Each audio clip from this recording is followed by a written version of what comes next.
If you like this video, please give a thumbs up and subscribe. Hit the bell icon to be notified of any new videos that we do.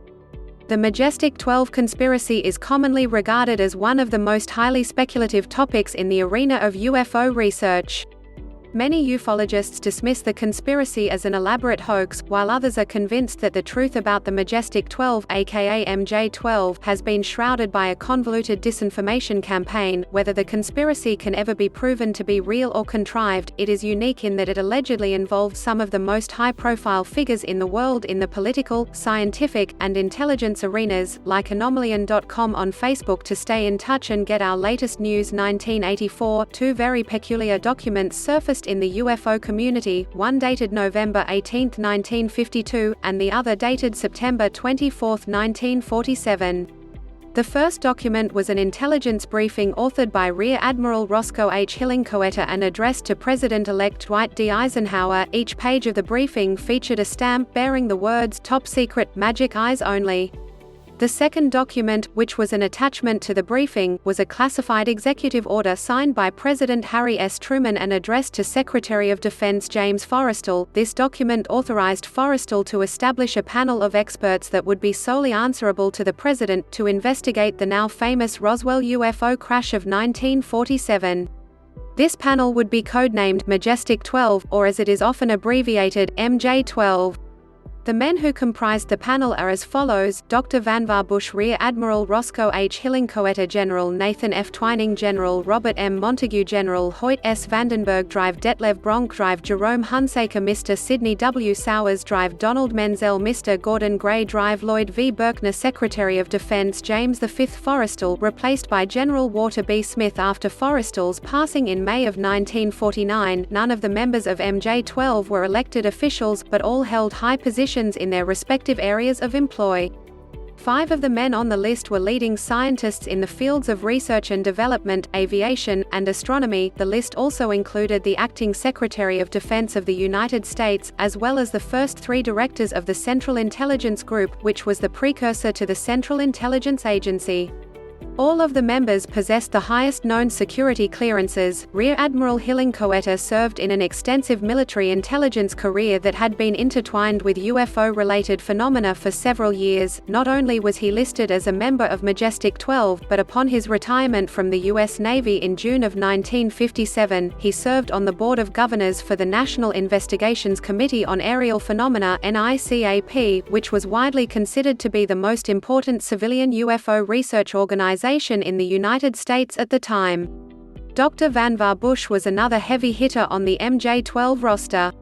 He was a world-renowned engineer and inventor, the vice president of MIT, and the founder of Raytheon. Bush is perhaps best known for his work during his tenure as head of the Office of Scientific Research and Development (OSRD), in which he was directly involved in the development of well over 100 different technological systems relevant to military applications, including radar, the proximity fuse, and the atomic bomb. Bush is also credited with conceiving the MEMEX, hypothetical information storage and retrieval system that is widely viewed as a conceptual precursor to the World Wide Web. Wilbert Smith, a prominent radio engineer and member of the Canadian intelligence community in the 1950s, asserted in a top-secret memo to the Canadian Department of Transport that Dr. Vannevar Bush was in charge of a small group of UFO researchers who had ties to the United States government. This controversial memo, along with several other loosely connected documents, has made Dr. Bush's alleged connection to the affairs of MJ12 a hotly debated topic over the years. Not too long after their emergence, the MJ12 documents became the subject of intense scrutiny from skeptical researchers.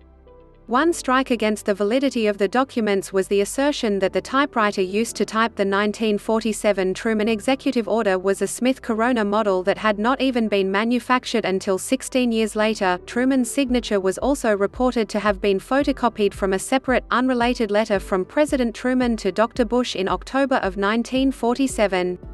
Other small details were magnified, and the media largely dismissed the documents as fraudulent.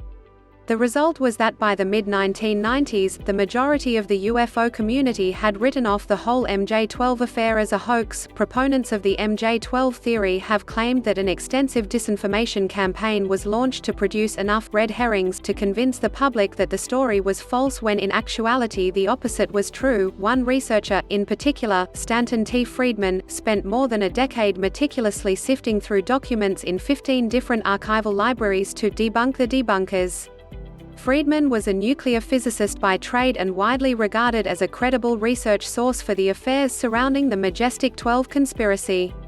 He carefully compiled detailed dossiers on each member of MJ-12, and ultimately arrived at some very suggestive conclusions regarding their alleged involvement in the project.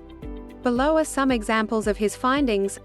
On July 16, 1947, General Nathan Twining was scheduled to fly to Seattle to review and inspect the new Boeing-manufactured B-50 bomber, but on July 7, one day before the first press release regarding the Roswell crash, Twining cancelled his Seattle flight and headed instead to New Mexico for a routine inspection. This sudden change and apparent urgency don't seem to fit the bill for routine activity. It is well documented that President Truman met with Senator Dennis Chavez of New Mexico on July 9, 1947, one day after the Roswell press release, although the reason for the meeting was never disclosed. Dr. Donald Menzel had gained a public reputation as a highly distinguished astronomer and UFO skeptic, but what was not publicly known was the fact that he was a cryptographer and linguist who consulted with the NSA and GIA for over 3 decades. Menzel also held a top-secret, ultra-security clearance, which doubtless gave him access to highly sensitive information. On several different occasions, Menzel would publicly debunk the existence of UFOs, but his technical explanations for dismissing certain UFO cases were scientifically unsound, a fact that belies his extensive technological expertise. This fact alone suggests the possibility of a secret disinformation agenda. Stanton Friedman's highly detailed work on the members of MJ-12 offers dozens of points that suggest a cover-up regarding the existence and activity of this secretive group.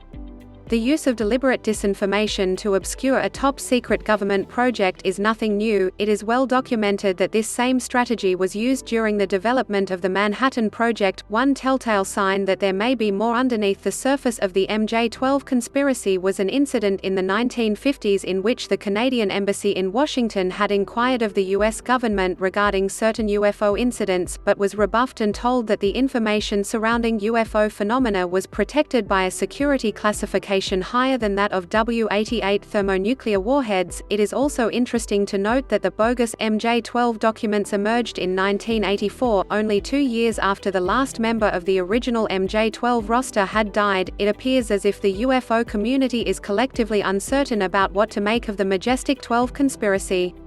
Stanton Friedman's diligent work offers a compelling case for the pursuit of more answers regarding the conspiracy, but at this time an extensive investigation appears unlikely. As to the validity of the documents that began to circulate in 1984, many have contended that the best way to keep a secret is to hide it in plain sight by intentionally discrediting it. As interest in the topic of UFOs continues to grow worldwide, it would be interesting to see if any more disclosures surface in the coming years.